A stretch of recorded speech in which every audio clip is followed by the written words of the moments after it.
오늘은 본문 말씀으로 기도하라 하나님이 일하신다 라는 제목으로 말씀을 전하겠습니다.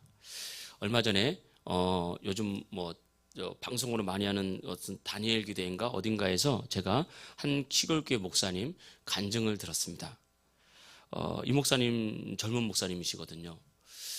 지금은 한 40대 후반 이쯤 된 것 같은데, 젊었을 때 시골교회로 청빙받아서 내려간 거죠. 근데 시골이 어느 정도 시골이냐면 한 마을에 50가구가, 전체가 50가구인 마을. 그러니까 젊은 목회자가 그런 데 가서 목회하기가 참 만만치 않죠. 그리고 그런 데 다 할아버지 할머니들만 있기 때문에. 그런데 주님의 부르심을 믿고 그 시골교회에 내려가서 이제 교회를 목회를 하는 가운데, 여기서 어린아이들이 좀 있는 걸 보고, 그리고 방치된 것을 보고 어린아이들과 다음 세대를 정말 살려야 되겠다라는 믿음으로 그 아이들을 불러다가 밥도 먹이고 또 예배도 드리고 기도도 하는데, 정말 성령님이 확 역사하는 거예요. 이 아이들 가운데 성령의 불이 임하고, 또 그리고 방언을 하고, 또 그 어떤 아이들은 그 환상이 열리면서 진짜 우리가 믿음의 눈으로 보는 것이 아니라 이 환상이 오픈 비전이라는 게 있어요. 눈을 떴는데도 사라지지 않는 것, 이런 환상의 어떤 단계가 있거든요. 그런 환상이 열리고 이런 놀라운 그런 부흥을 경험하는 가운데 어린아이들의 교회에서 부흥회를 계획했다고 합니다. 부흥회를 계획하고, 또 어린아이들도 어리지만 은혜 받으려고 교회에 하루 종일 있다가 이제 저녁에 부흥회니까 이제 간식을 먹으러 교회 차를 타고 5명이 간식을 먹으러 갔는데, 간식 먹고 돌아오다가 교통사고가 난 거예요. 차가 뒤집어지고 전복되고, 연락해서 급하게 가봤는데 4명은, 그 5명 중에 4명은 옆에 서서 전복된 차를 이렇게 보고 있는 거예요. 그런데 가만히 보니까 함께 갔던 자기 딸이 없는 거예요. 그래서 딸이 어서서 살펴보니까 그 딸이 그 차 밑에 깔려서 피투성이가 돼가지고 그렇게 엎어져 있는 것을 봤습니다. 그래서 급하게 119를 불러서 대학병원으로 갔습니다. 근데 대학병원에서도 여기서는 안 된다고, 더 큰 대학병원으로 가야 된다고, 그러면서 더 큰 대학병원으로 가라고 해서 세브란스로 가게 되었습니다. 그런데 의사가 하는 말이, 이 아이가 살 수 있는 확률이 40%고 죽을 수 있는 확률이 60%다. 그렇게 얘기하니까 이 목사님과 사모님 마음이 무너지는 것 같죠. 근데 그 아이가 그 고통 중에서도 그 아빠한테, 목사님한테 이렇게 물었대요. 다른 애들은 안 다쳤냐고. 그러니까 마음이 더 아픈 거예요. 목사님이 깨닫는 거예요. 나만 목회하는 줄 알았는데 우리 자식들도 이 죽어가는 고통 속에서도 다른 친구들을 생각을 하는구나, 교회를 생각하는구나, 나만 목회한 게 아니었구나 라고 깨달으면서 하나님께 절규했다고 합니다. 그래서 하나님, 내가 이 젊은 나이에 시골에 와서 영혼을 살리려고 이렇게 노력하고 있는데 왜 우리 아이가 이런 고통을 당해야 됩니까? 그러면서 그러니까 구급차에 아내를 실고 아내 같이 태워보내고, 자기는 차를 몰고 이제 출발하면서 아내에게 신신당부했대요.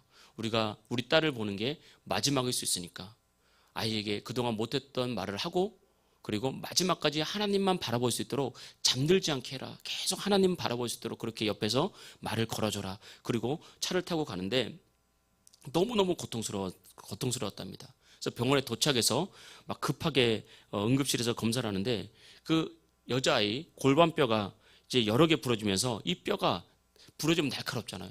이 장기로 올라와서 장기를 막 다 찔러가지고 장이 파열돼서 장 파열된 불순물이 이 아이 몸에 다 퍼져나가고 피가 너무 많이 나오는 그런 심각한 상태. 그래서 급하게 이제 수술을 하고 중환자실에 나와서 어떻게 될지 모르는 그런 상황 가운데 있었습니다. 그때 교회 장로님들이 찾아온 거예요. 장로님들이 몇 분이 찾아와서, 목사님, 부흥회 취소해야 되지 않겠습니까? 그 상황에 장로님들이 아무리 봐도 부흥회를 진행할 수 없는 그런 상황이잖아요. 근데 그때 장로님이 그 말씀을 하실 때 이 목사님 팍 생각 속에 시편 57편 말씀 팍 생각이 났대요.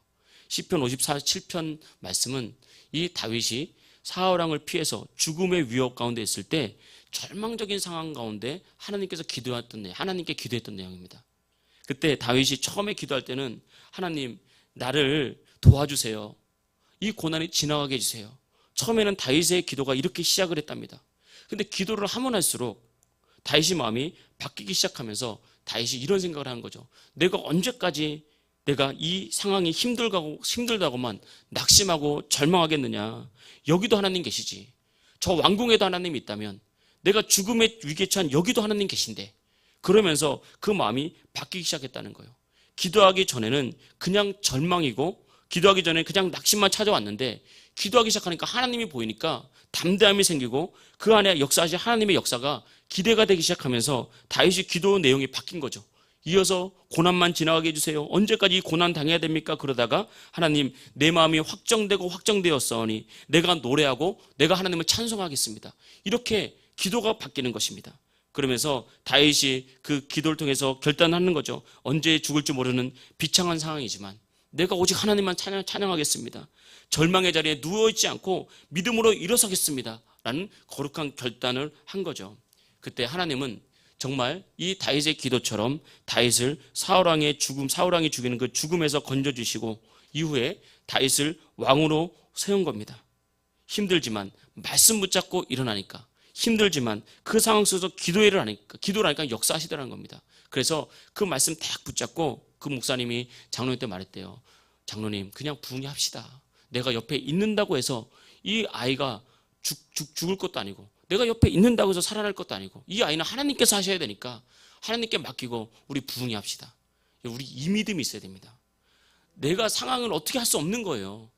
그러니까 내가 기도하고 말씀 붙들었다면 이거 하나님께 맡기고 우리는 그냥 예배하고 그냥 기도하는 거거든요. 그러면서 부흥회를 시작하기 전에 목사님이 강단에 올라가서 기도를 하기 시작했는데 하나님께서 감동을 성령님을 통해서 주시는데 내가 살릴 것이고 내가 일으킬 거다. 그리고 이 일을 통해서 오히려 너희 교회는 부흥하게 될 것이다. 이게 확 밀려오는데 이 말씀 확 믿어지더래요. 그래서 기도를 하는데 정말 그 사건으로 온 교회가 기도에 불이 붙고 오히려 어린이들이 더 부흥이 되고 전도가 되고 또 교회가 부흥이 되는 그런 역사가 나타나고 이 아이도 은혜로 잘 수술을 마치고 정말 죽을 확률이 60%였지만 반 이상 죽을 확률이었지만 건강하게 태어나서 성인이 되었다고 합니다. 만약에 힘들다고 절망스럽다고 아무것도 하지 않고 그냥 낙심만 하고 있었다면 아무 일도 일어나지 않았을 테지만 그러나 그 절망스러운 상황 가운데서도 하나님을 생각하고 또 기도하고 말씀 붙잡으니까 힘을 주시고 그 인생을 새롭게 하셨다는 것입니다. 예수님 믿는 사람이라고 고난이 없는 것이 아닙니다. 우리가 착각을 하면 안 돼요. 어찌 보면 예수님 믿었기 때문에 받지 않아도 될 고난, 수고하지 않아도 될 수고가 더 많을 수도 있습니다. 그러나 믿는 사람들은 고난을 통해서 하나님의 마음을 깨닫게 되는 거예요. 믿음으로 제대로 반응하면 그 고난을 통해서 하나님의 마음을 깨닫게 되고 하나님을 더 의지하게 되고 고난을 통해서 주님의 말씀을 배우게 되면서 정말 기초가 탄탄하게 만들어져서 아무도 흔들 수 없는 그 인생이 되는 겁니다. 그래서 다윗은 이후에 고백했습니다. 고난당하는 것이 내게 유익이라. 내가 하나님의 율례, 하나님의 말씀을 배우게 되었도다. 그렇게 말씀하고 있는 것입니다. 오순절 성령 세례 받고 교회가 크게 부흥하기 시작하는 시점이었습니다. 근데 당시 유대인들이 그 기독교의 부흥을 굉장히 시기하고 또 핍박하지 않았습니까? 근데 당시에 이스라엘의 왕은 헤롯 왕이었다고요. 근데 헤롯 왕은 원래 이스라엘의 왕이었지만 이스라엘 사람이 아니었어요. 이스라엘 사람이 아닌데 자신의 정치력을 동원해서 왕이 된 사람이었습니다. 그러니까 이스라엘에서 자기의 왕위가 견고해지기 위해서는 유대인들의 지지가 있어야 되는 거예요. 근데 유대인들이 기독교인들을 핍박하니까 가만히 보니까 내가 기독교인들을 핍박하면 되겠다 생각을 해서 당시에 요한의 형제인 야고보 12사도 중에 한 명이죠. 그를 딱 붙잡아서 딱 칼로 죽여버렸습니다. 야고보는 순교한 거죠. 그런데 그 일을 보고 유대인들이 너무 기뻐하는 거예요. 그래서 헤롯 왕이 생각했습니다. 내가 이 기독교를 핍박하면 내 왕위가 견고해지겠다. 그래서 어차피 야고보도 죽인 김에 베드로도 죽이자. 수제자라고 하는 베드로 잡아다 죽이자. 그래서 베드로를 잡아서 일단 죽이기 위해서 감옥에 가둬놓은 상태에서 그 상황을 보고 교회가 정말 당장에 눈앞에 보던 야고보 사도가 헤롯의 칼에 죽었고 그리고 당장 베드로 사도가 죽게 되었으니까 교회가 얼마나 두려웠겠습니까? 얼마나 힘들었겠습니까? 우리가 코로나 상황 경험해봐서 알잖아요. 코로나 걸릴까 봐 우리가 예배를 못 드리고 그 코로나가 뭐라고 우리가 코로나를 두려워하면서 그렇지 않았습니까? 근데 당장 사람이 눈앞에서 막 칼로 죽어가니까 얼마나 두렵겠습니까? 그런데 이 초대교회 사람들은 성령 세례받고 성령 충만해서 예수님으로 인해 살겠다고 결단한 사람이었기 때문에 베드로가 옥에 갇혔을 때 교회는 숨은 것이 아니라 오히려 베드로를 위해서 간절하게 온 교회가 기도했다라고 성경이 그렇게 말을 하고 있습니다. 그래서 이제 베드로가 그 감옥에 갇혀서 이제 아무것도 할 수 없는 그런 상황, 그리고 사람들도 아무것도 할 수 없는 그런 상황, 아무 힘이 없을 때 말 그대로 절망적인 상황일 때 그들이 붙잡을 수 있는 것은 바로 기도였고 예배였고 하나님을 찾는 거였습니다. 우리도 마찬가지입니다. 여러분 삶을 살다가 내 마음이 무너지는 것 같을 때, 또 내가 힘들 때 우리가 붙들 것이 있다면 기도하고 예배하고 하나님 찾는 거예요.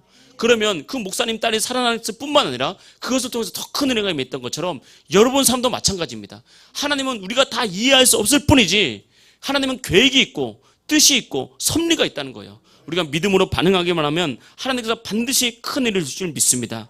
그러면서 그때 간절히 기도를 했는데, 그래서 오늘 말씀을 통해서 전해드리고 싶은 말씀은 기도하면 하나님께서 일하신다는 겁니다.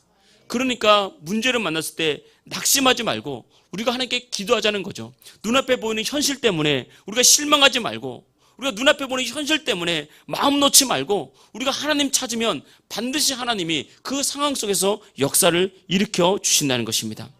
하나님께서 믿는 사람들에게 주신 선물이 있다면 그것은 바로 기도입니다. 기도는 정말 믿는 사람에게 주신 선물이에요. 그래서 주님은 말씀하셨습니다. 기도하라, 찾으라, 두드리라, 구하라. 그리하면 구하는 자는 얻게 될 것이요, 찾는 이는 찾아낼 것이요, 두드리는 에게는 열릴 것이다.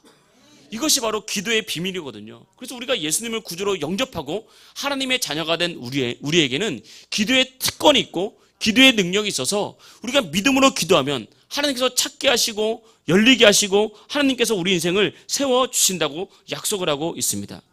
그런데 많은 그리스도인들이 이 땅을 살아가면서 힘들고 어려운 일을 만나면 견디다가 결국 한계에 부딪히면 낙심하고 괴로운 인생을 살아갑니다.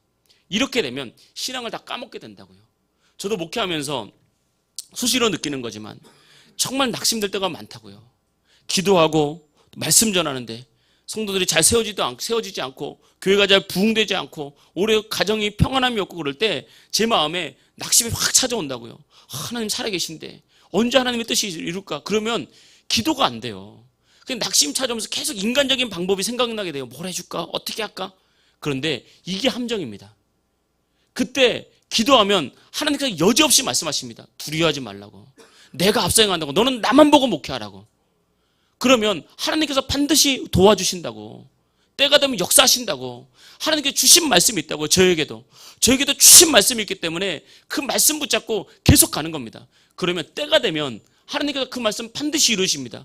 제가 그 말씀 이루어주면 반드시 간증하겠습니다. 하나님 반드시 역사하십니다. 여러분, 우리의 인생도 마찬가지입니다.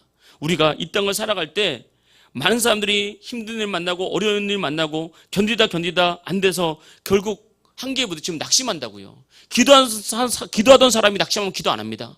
예배 드리던 사람이 낙심하면 예배 안 드려요. 이게 함정입니다.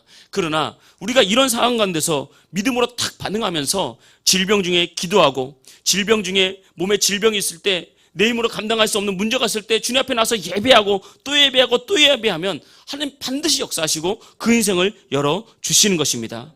여러분, 내가 계획한 일이 잘 풀리지 않으면 사람은 누구나 실망을 당합니다. 낙심이 된다고요. 내가 계획한 일이 계획한 대로 안 되면 힘들고 어렵거든요. 근데 그때 마귀는 그걸 안다고요. 마귀는 그걸 알고 기가 막히게 그때 들어와서 우리로부터 하나님의 사랑을 끊어내려고, 하나님을 향한 믿음을 끊어내려고 더 문제가 오는 거예요. 그래서 우리 인생을 보십시오. 문제가 오면 문제가 연거푸 일어나고 더 큰 문제가 일어나는 게 마귀가 그 하나님의 사랑을 끊어버리고 우리의 믿음을 끊어버리려고 쉼없이 공격하고 우리를 시험거리로 공격한단 말입니다. 그때 기도하십시오. 그때 예배하십시오. 그 기도하는 자, 예배하는 자의 미래는 반드시 열릴 줄 믿습니다. 이 땅이 끝이 아니라고요. 제가 4년 전에 이제 어머니 돌아가실 때 집에 갔어요. 다 돌아가시고 장례 다 마치고 집에 갔는데 모든 것이 그대로 있는데 어머니만 없더라고요. 그때 사모님이 저한테 말했습니다. 목사님, 성경에서 말하는 게 바로 이겁니다. 하늘에 들고 갈 거 아무것도 없습니다. 아무것도 못 가져가더라고요. 어머니가 입던 옷 그대로 있고요. 어머니가 끼던 몇 개 안 되는 반지 그대로 있고요. 어머니가 그렇게 소중히 다루던 몇 가지 다 그대로 다 땅에 남아 있어요. 어머니만 쑥 올라간 겁니다. 이 땅에 가지고 있을 거, 우리가 주님 나라 가져갈 거 하나 없다고요. 여러분, 이 땅에 미련을 두는 인생은 어리석은 인생입니다. 이 땅에서 천년만년 사는 게 아니라 우리가 하나님 보고 살아가야 되는 거예요. 그러니까 여러분, 우리가 항상 주님 기억하면서 주님 믿음으로 나가면 하나님께서 우리의 믿음을 보시고 역사하십니다. 그리고 우리가 꼭 기억해야 될 것은 하나님은 나의 상황을 다 알고 있고 모든 것을 보고 있어요. 사람은 모릅니다. 아무리 같은 이불 덮고 자는 남편이나 아내도 지금 내 마음에 어떤 불안이 있고 어떤 두려움인지 모른다고요. 그런데 하나님은 나의 가장 깊은 곳까지 아시면서 보고 있고 우리를 만지고 있고 우리 인생을 계획하고 있는 거예요.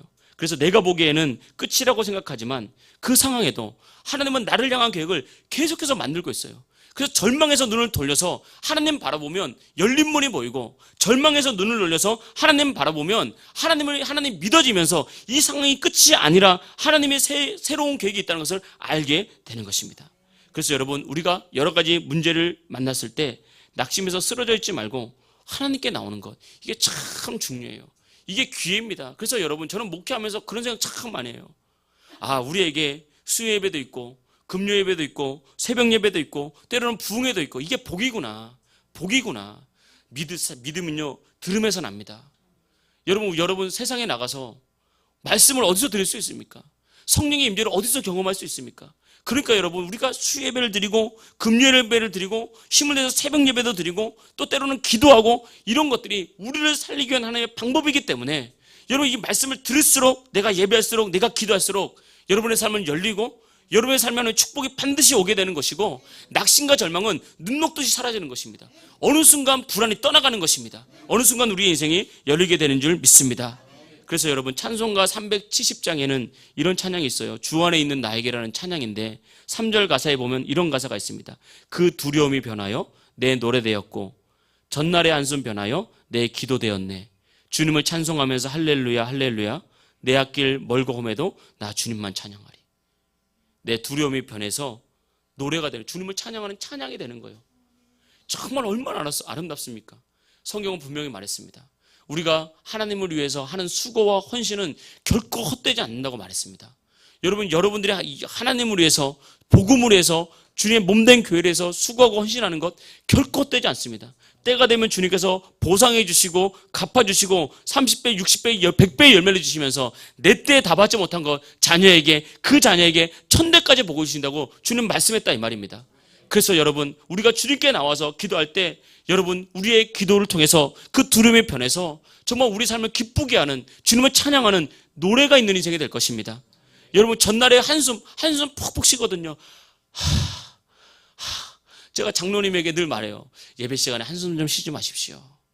그래도 오늘도 벌써 몇 번이나 쉬잖아요. 그런데 기도하면 그 한숨 변해서 기도가 됩니다. 하나님 바라보면 그 한숨 변해서 기도가 될 때 하나님이 나를 팍 만지거든요. 그러면 그때 나의 아픔과 상처와 절망이 눈 녹듯이 씻겨져 나가면서 한없는 위로의 눈물, 기쁨의 눈물, 승리의 눈물로 여러분을 일으켜 세운 줄 믿습니다. 그때 치유가 나타나고 그때 하나님의 역사가 나타나는 것입니다. 성경을 보면 이스라엘이 애굽에서 나와서 광야로 접어들었습니다. 광야길은 먹을 것이 없는 길입니다. 광야길은 물이 없는 곳입니다. 광야꽃은 쉴 것이 없어요. 광야길은 그늘이 없습니다. 광야길은 도둑도 많고 맹수도 많고 언제 죽을지 모르는 고통스러운 여정이 광야길입니다. 그런데 왜 하나님은 그런 광야길로 이스라엘을 보낸 것입니까? 어린 자녀는 손잡고 늙은 부모님 모시고 40년을 광야길 걸었다고요. 왜 하나님 우리 사랑하시는데 그런 광야길 걷게 하십니까? 사람의 눈으로 보기에는 하나님 원망스럽고, 사람의 눈으로 보기에는 당장 애굽으로 돌아가고 싶고, 사람의 눈으로는 당장 여기서 멈추고 싶어요. 그리고 상식적으로는 그 광야길을 걸으면 죽어야 되고, 목말라 죽어야 되고, 굶어 죽어야 되고, 삶이 원망과 고통만 남아야 되는 것이 광야길의 특징입니다. 그런데 성경을 보면 광야길에서 하나님께서 이스라엘 백성들을 너무너무 세심하게 돌보더라는 거예요. 배고프다 그러니까 만나를 주고, 고기 먹고 싶다 그러니까 메추라기를 주고. 만나와 메추라기는 이스라엘 백성들이 수고한 것이 아닙니다. 그냥 아침에 일어나 보면, 새벽에 일어나 보면 만나가 있어요. 밤에는 메추라기가 와서 저절로 떨어져 있어요. 주님 주신 것을 먹기만 하면 얼마나 세밀하게 하나님 돌보십니까? 물이 먹고 싶다 그러면 모세가 반석을 치면 물이 나왔어요. 반석에서 나오는 물이 뭡니까? 지하 안반수, 제일 비싼 물 하나님 주셨어요. 그 성경을 보니까 이스라엘 백성들 광야 40년 동안에 그들의 옷이 헤어지지 않았고 그들의 신발이 닳지 않았다고. 그러니까 하나님이 아주 세밀하게 보호했다 그랬습니다. 그러니까 광야 40년은 고통의 시간이 아니라 하나님을 만나는 시간이고, 하나님 살아계심을 아는 시간이고 하나님을 의지하는 시간이고 하나님이 나를 얼마나 사랑하시는지 하나님 한 분만 있으면 전혀 문제가 없다는 것을 경험하는 그런 시간입니다. 그리고 성경에 보니까 낮에는 구름 기둥으로 밤에는 불 기둥으로 낮에는 구름 기둥이 앞서가면서 길을 인도하는데 그 구름이 쫙 펼쳐지면 그 떼약볕을 막아주고 밤에는 추워서 얼어 죽을 수도 있는 그런 상황 속에서 불기둥이 쫙 서서 불기둥이 퍼지면서 이스라엘의 체온도 유지해주고 맹수로부터 막아주는 구름기둥 불기둥이 이스라엘 백성들에게 있었다는 것입니다. 우리도 마찬가지입니다. 지금 나의 눈에는 구름기둥이 안 보입니다. 지금 사람의 눈에는 불기둥이 없습니다. 그러나 믿음의 눈을 열면 구름기둥이 지금까지 나를 인도해 온 거구나. 불기둥이 지금까지 나와 함께 한 거구나. 이것이 주님의 은혜구나라는 것을 우리가 알게 되는 것입니다. 케냐 선교사님으로 하나님이 일을 했던 임은미 선교사님이라는 분이 있어요. 이분이 여의도 순복음교회를 다니면서 여의도 순복음교회에 파송을 받게 됐거든요. 그래서 케냐로 가기 전에 조윤규 목사님을 만났다 그래요. 조윤규 목사님을 만나서 조윤규 목사님이 이 선교사님에게 말했다고 합니다. 임 선교사님은 여자로서 아프리카 케냐가 굉장히 위험한 곳이고 또 살기 힘든 곳인데 그 위험한 곳에 왜 가려고 합니까? 정말 가서 선교할 수 있겠습니까? 라고 물어봤다고요. 그때 임은미 선교사님이 천하의 조윤규 목사님을 뒤통수 치는 그런 말을 했다고 하잖아요. 목사님께서 늘 설교했지 않습니까? 하나님이 있는 곳이 가장 안전한 것이고 하나님이 없는 것이 가장 위험한 곳이라고 하지 않았습니까? 나는 하나님과 함께 케냐로 가기 때문에 내가 가는 케냐가 가장 안전한 곳입니다. 아무리 안전해 보이고 행복한 곳이라도 하나님이 없으면 그 자리가 가장 위험하고 불행한 곳입니다. 그래서 나는 가장 안전한 케냐로 갑니다. 그래서 조영규 목사님 그 얘기를 듣고 이런 사람이라면 당장이라도 보내라. 그 믿음 가지고 가니까 케냐 선교가 성공을 하면서 하나님의 크신 은혜를 경험했다고 하지 않습니까? 여러분 우리 인생도 이 사실을 깊이 마음에 새겨야 됩니다. 아무리 좋아 보이고 아무리 화려해 보여도 하나님이 없는 곳은 가장 위험한 곳이고 가장 불행한 곳입니다. 근데 사람이 보기에는 하찮은 것이고 아무것도 아닌 것이라도 그 자리에 내가 하나님과 함께 가면 그 자리가 바로 가장 안전한 것이고 가장 행복한 것이고 가장 승리의 길입니다. 그러니까 우리의 눈에 보이는 걸로 여러분의 인생을 스스로 판단하지 마십시오. 내가 많이 가졌다고, 내가 적게 가졌다고, 또 내가 지금 잘 된다고 안 된다고 지금 당장 눈에 보이는 것으로 판단하지 말고 항상 주님 바라보면서 주님이 함께 있는 것이 승리의 자리고 주님이 함께 있는 것이 축복의 자리임을 믿고 믿음으로 반응하면 하나님께서 반드시 여러분 가운데 일어납니다. 여러분 믿음으로 일어서길 축복합니다. 하나님 여러분과 함께 있습니다. 우리가 힘들어도 하나님 나 기도할게요. 하나님 나 어렵지만 나 예배할게요. 다시 한 번 더 예배 드릴게요. 주님 나를 받아주세요. 그 결단했을 때 하나님은 그 결단을 탁 붙잡고 여러분의 인생을 일으켜 세워줄 줄 믿습니다. 이미 말했던 대로 요셉을 보십시오. 17살의 나이에 형들에게 팔려서 노예로 팔렸습니다. 17살에 예민한 고등학생 사춘기 나이잖아요. 그러면 사람의 눈으로 보면 얼마나 위험한 것입니까? 얼마나 외로운 것입니까? 얼마나 힘든 것입니까? 노예니까 맨날 매를 맞고 맨날 구박을 당하고 일을 해도 인정받지 못하고 평생 그렇게 살아야 되는 그런 인생이고 나중에 노예인데 죄까지 뒤집어서서 감옥에 갔어요. 노예인데 감옥까지 간 최악의 인생 아니겠습니까? 그런데 요셉이 승리한 이유는 어디에 있습니까? 요셉은 늘 하나님과 함께 있으니까 하나님이 요셉과 늘 함께 있으니까 사람들은 요셉이 가는 곳마다 형통한 것을 알았어요.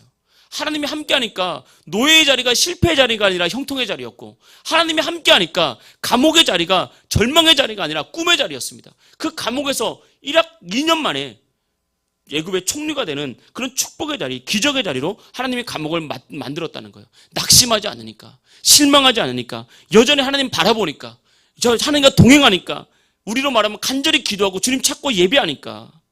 여러분 사람들은 작은 문제는 넘어가지만 큰 문제가 오면 내모로 안 되니까 우리가 힘들어하고 낙심하죠. 근데 그때가 바로 하나님께서 일하실 때입니다. 낙심이 클 때가 바로 하나님이 일하실 때예요. 이게 어렵거든요. 그때인데 낙심이 클 때 기도하기가 어렵거든요. 낙심이 클 때 주님 바라보기가 어렵습니다. 근데 그 한 걸음, 내가 너무 힘들지만 주님께 예배하겠다는 그 한 걸음이 우리를 살리는 거예요. 내가 너무 낙심되지만 그럼에도 불구하고 주님 바라보겠다는 나의 그 마음 한켠의 그 믿음이 나를 살리는 것입니다. 그러면 그때 주님께서 일하시고 우리를 불꽃처럼 일으켜 세워서 우리의 인생을 되게 하는 것입니다. 온 교회가 베드로에서 간절히 기도했을 때 어떤 역사가 나타났습니까? 7절 보겠습니다. 12장 7절. 호련히 주의 사자가 나타나매 옥중에 광채가 빛나며 또 베드로의 옆구리를 쳐 깨워 이르되 급히 일어나라 하니 쇠사슬이 그 손에서 벗어지더라. 하나님이 천사를 보내서 베드로를 깨워서 이 다 묶여있잖아요, 쇠사슬에. 근데 이게 풀어지는 거예요. 주의 천사가 이걸 풀어준 겁니다. 그리고 또 어떤 일이 나타났냐면 10절입니다. 이에 첫째와 둘째 파수를 지나 시내로 통한 쇠문에 이르니 문이 저절로 열리는지라. 감옥에는 어떻게 나왔는데 그 감옥을 빠져나가려면 또 쇠문이 여러 개 있는 거예요. 그때마다 천사가 앞에 가면서 쇠문이 어떻게 됐다고요? 저절로 열렸다고요. 뭐 곡괭이 갖고 내리찍거나 도끼로 찍은 것이 아니라 하나님 기도하고 하나님 도와주시니까 든든히 뒤에서 교회가 간절히 기도하니까 천사를 통해서 쇠문이 저절로 열리는 역사를 경험하게 된 것입니다. 마지막 16절 보겠습니다. 베드로가 문을 두드리기를 그치지 아니하니 그들이 문을 열어 베드로를 보고 놀랐는지라. 그러니까 온 교회 앞에 갔습니다. 그래서 막 문을 두드렸어요. 마가 다락방에서 기도를 했고 마가의 집에서 기도를 했거든요. 그래서 문을 두드리면서 보니까 베드로가 온 거예요. 그러니까 온 사람들이 놀랐어요. 왜 놀랐겠습니까? 하나님 우리의 기도에 역사하시는구나. 하나님 우리의 기도에 응답하시는구나. 기도하면 응답한다는 것이 거짓말이 아니었구나. 그러니까 믿음이 확 살아나고 하나님 더 바라보게 되고 하나님께 영광을 돌리는 그런 역사가 나타나는 것입니다. 이게 기도할 때 나타나는 거예요. 그래서 오늘 말씀처럼 기도하면 하나님 역사하십니다.